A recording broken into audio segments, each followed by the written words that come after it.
시기심. 1957년에 클라인은 타고난 공격성의 표현으로서의 시기심이라는 개념을 가정하였다. 죽음 본능이 주체의 생명을 증오하는 충동이라면 그것이 작용하는 방식은 주체에게 생명을 제공하거나 지원해주는 외적 대상을 증오하는 것이다. 이것은 증오를 외부 대상에게 전가하고 그 대상이 주체가 살아있는 것을 증오한다고 여기는 전략과 대조를 이룬다. 시기하는 대상 관계는 생명을 지원해주거나 나타내는 대상에 대한 증오를 바탕으로 해서 형성된다. 따라서 겉으로는 좋은 것을 위한다고 하면서 실상 그 좋은 것을 망쳐버린다. 여기서 조금 이게 쉽지 않으니까 무슨 얘기인지 좀 보고 가죠. 여기서 두 가지 증오를 얘기를 하고 있죠. 하나는 증오를 외부 대상에 전가하고 그 대상이 주체가 살아있는 것을 증오한다고 하는 전략. 이 얘기는 아까 우리가 초기에 봤던 어떤 증오, 공격성, 죽음 본능 이런 것들이죠. 자기 안에 죽음 본능이 있는데 이것을 외부 대상에게 투사하면 외부 대상 자체가 자기를 증오한다고 느끼는 거죠. 그래서 이때의 불안은 박해불안이죠. 외부 대상이 자기를 공격할 것이라는 두려움이죠. 그래서 이 증오는 사실은 원래 발생론적으로는 자기에게서 이거 이네이트죠. 타고난 거니까 결국 자기 것이긴 하지만 실제 정서적으로 느끼는 것은 투사에 의해서 외부로 갔다가 그 외부 대상이 내재화된 것이기 때문에 결국 자기가 대상으로부터 공격받는다. 외부 대상이나 내부 대상으로, 내적 대상으로부터 공격받는 이런 이때는 여기서 외부 대상이 자기를 공격하는 것에 대한 두려움이 박해불안이라고 한다면은 또 하나의 어떤 이런 죽음 본능의 발현을 이 클라인이 봤던 분 후기에 봤던 이론이 이게 시기심 얘기인데 죽음 본능이 주체의 생명을 증오하는 충동이라고 이렇게 가정한다면 이게 어떤 모습으로 작용할 것인가 할 때 주체에게 생명을 제공하거나 지원해주는 외적 대상을 증오하는 것이다. 이제 이렇게 얘기를 하고 있죠. 그래서 이때는 자기가 공격받는 게 아니고 자기가 자기를 지원해주고 자기에게 생명을 제공하거나 지원해주는 대상을 증오한다는 얘기예요. 그리고 이 공격성은 자기 안에서 자기를 지탱해주는 자기를 지원해주고 생명을 제공하는 그 대상을 공격하는 모습으로 나타난다는 얘기죠. 이게 어떠면 아까 설명드렸지 우울적 불안이라고 우리가 볼 수 있는 거죠. 그러니까 초기에 편집적 불안은 어떤 거냐면 자기를 공격하는 대상을 두려워하는 마음이죠. 이게 그래 초기 단계 편집 분열적 자리에서는 자기가 공격받는 것에 대한 박해 불안인데 이 우울적 자리에서 불안이라고 하는 것은 자기가 사랑하는 대상을 자기가 공격하는 것에 대한 두려움, 자기의 공격성에 대한 두려움이죠. 자기가 사랑하는 대상을 공격한다고 하는 것이 그래서 자기에게 생명을 주고 자기를 지원해주는 대상을 자기가 증오하고 공격한다고 하는 것. 이것이 시기심이라는 얘기예요. 그러니까 이 시기심 때문에 느끼는 정서는 어떤 마음을 우울적 불안이라고 얘기할 수 있겠죠. 자기의 공격성이 자기를 사랑하는 대상에게 향하고 있는 것에 대한 불안이죠. 우리 그 다음으로 가보죠.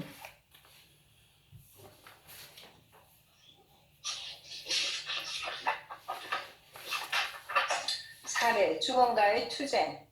클라인의 한 환자는 꿈은 죽음 본능과 그것에 가까운 친척인 시기심이 어떻게 구별되는지 그리고 그것들이 어떻게 서로 관련되는지를 보여준다. 비교적 정상적이라고 말할 수 있는 한 여자 환자는 시간이 지나면서 언니와 엄마에게 느꼈던 시기심을 점점 더 인식하게 되었다. 그 환자는 꿈에서 한 여인과 단둘이 기차에 객실해 있었는데 뒷모습만 보이는 그 여인은 밖으로 떨어질 것처럼 아주 위험하게 객실문에 기대어 있었다. 환자는 한 손으로 그녀의 허리띠를 꽉 잡고 있었고 다른 한 손으로는 이 객실에서는 의사가 환자를 돌보고 있기 때문에 방해하지 말라는 안내문을 썼다. 그녀는 그 안내문을 창문에 붙여놓았다. 이 꿈은 돕는 일, 정신분석에 방해받지 않는다는 절박한 느낌을 표현하고 있다. 꿈 속의 인물들은 누구인가? 붙잡고 있던 인물이 그녀 자신의 일부이며 그것은 미친 부분이라고 강하게 느꼈다. 꿈에서 그녀는 그 여자를 기차 바깥으로 떨어지게 내버려 두어서는 안 되며 객실 안에 두고 상대해야 한다고 확신했다. 그 꿈의 분석에서 객실은 환자 자신을 나타내는 것으로 드러났다. 우리는 이 꿈에서 환자의 자기의 부분들을 나타내는 인물들이 그의 내면 객실에서 서로 투쟁하고 있음을 알 수 있다. 한 부분은 살려는 소망에 반대하여 자기를 공격하는 자살 충동처럼 객차에서 떨어져 죽으려는 충동을 나타내고 있다. 다른 부분은 그녀를 살리기 위해 자기 파괴적인 부분을 통제하려고 애를 쓰고 있다.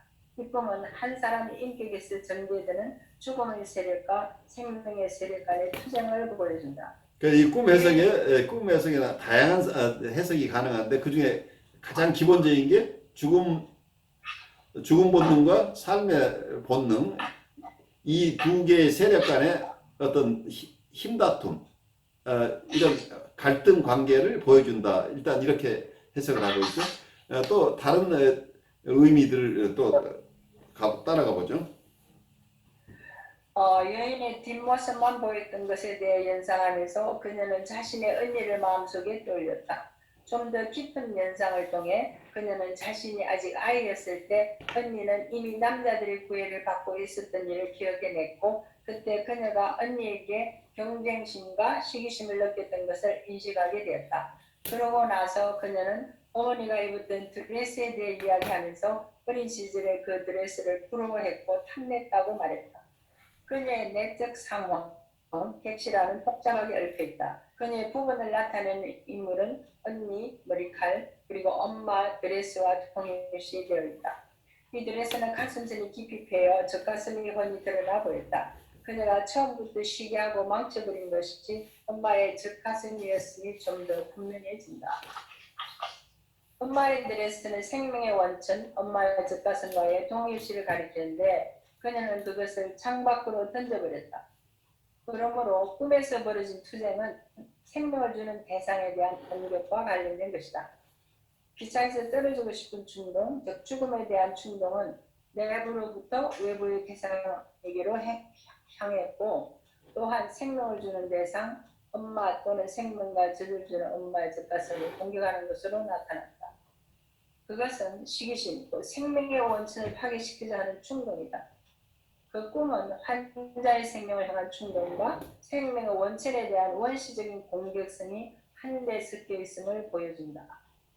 이 꿈에는 죽음 본능과 그것이 타자가 지닌 좋은 것에 대한 시기심으로 재조직화되는 과정이 응축되어 있다.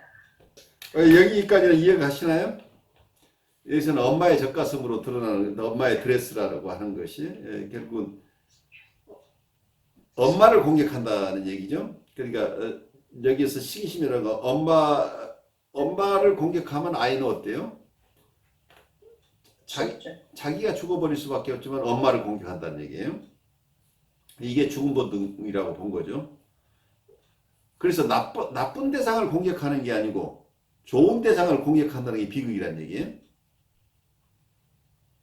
그래서 시기심이라고 하는 게 보통의 우리의 증오하고 다른 거가 이 시기심은 멜라니 클라인 식의 개념에 의하면 자기에게 생명을 주는 대상을 공격하는 것이다. 여러 많은 분쟁 속에 강렬한 시기심이 숨어 있다고 한다면 그것을 통찰하지 못하면 어떻게 패가망신할 수 있는 부분이죠. 근데 이건 너무도 프리미티브한 정서이기 때문에 사람들이 행동화할 가능성이 굉장히 높죠. 근데 시기심인지 정확히 모르겠지만은 제가 경험한 거는 뭐냐면 아버지의 자리에 내가 있고 싶다 이런 느낌 있잖아요. 네. 그런 느낌이 어릴 때 이제 가진 적이 있는데 그게 좋아 보이니까. 좋아 보이니까. 예.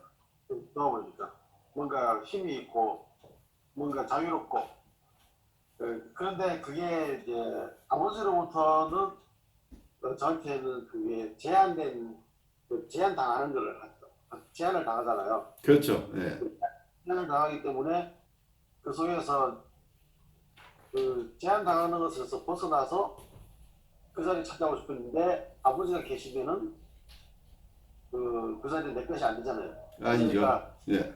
그래서 여기서 말하는 원초적인 그런 뭐 공격성으로 뭐 살해 충동 이건 아니지만은 그 우회적으로 뭐냐면은 내가 고아였으면 좋겠다. 내가 고아이고 싶다. 아주 그 실제로 동네에 고아인 애들이 몇 명 있었는데 그 애들이 부럽다 이런 생각이 들어요. 그러니까 그 속에 뭐예요? 내가 고아가 되고 싶다죠. 그러니까 그거를 이제 생각해보면 그뭐 프로이트가 원초적으로 말하고 있는 그런 것들을 굉장히 우회적으로 돌아가는 거예요. 예, 그렇죠. 이게 그러니까 우리의 방어작용이잖아요. 그러니까 이게 판타지라고 하는 게 무의식적인 판타지라는 걸 이해를 하세요.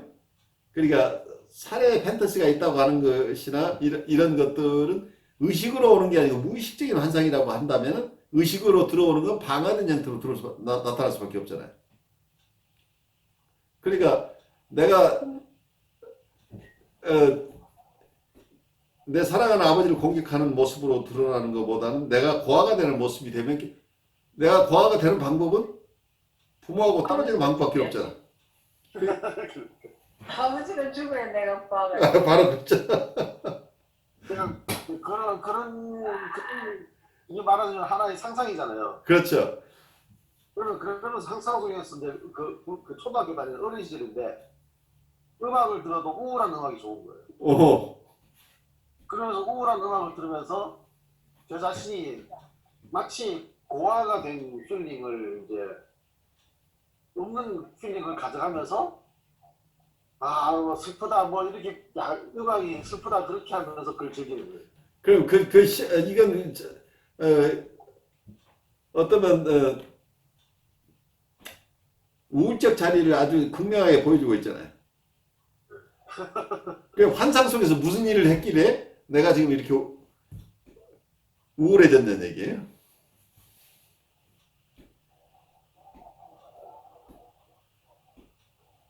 옛날에 가수 중에서 시각 장애인이 불렀던 김용복 인간 진달래 먹고 뭐지 다람쥐 쫓던 어리 시절 노래 불렀죠.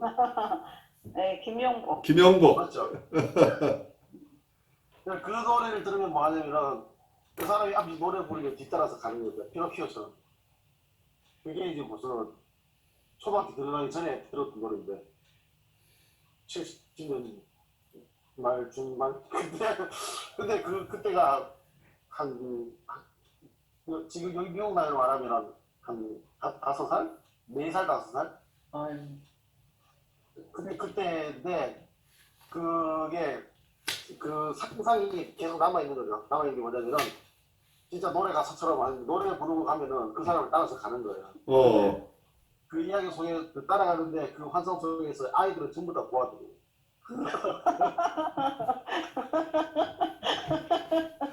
그 고아 군단이 있었다는 얘기인데 한 사람이 아니고. 엄청난 판타지. 이게 이제 그 정확하게는 모르지만은 노래를 들었던 기억은 한 5살, 4살, 5살 때인데 그게 이제 몇 년을 계속 그 판타지가 계속 있었던 거야. 근데 그 고아가 한 사람이 아니고 여러 사람이었다는 얘기인가요? 그렇죠. 고아가 여러 사람인데 따라가는 이제 같이 막 노래 부르면서 따라가는. 근데 그게 이제 무슨 꿈처럼 오는 게 아니고요. 노래 들을 때마다 생각되어지는 상상이. 계속 상상이 바로바로 오는 거죠. 부모들을 다 살해한 아이들이죠. 근데 그게 되게 원초적으로 나타나서 아주 깜짝 놀랐어요, 제가. 프리미티브한 정서죠. 근데 이걸 어웨어하는 사람은 사고를 안 쳐요. 그러니까 의식으로 우리가 픽업하면은 위험하지 않은데 많은 사람들이 의식으로 픽업하지 못하는 거죠. 그럼 바로 행동화가 일어나 버려요. 잘못하면 바로 파괴해 버린다는 얘기예요.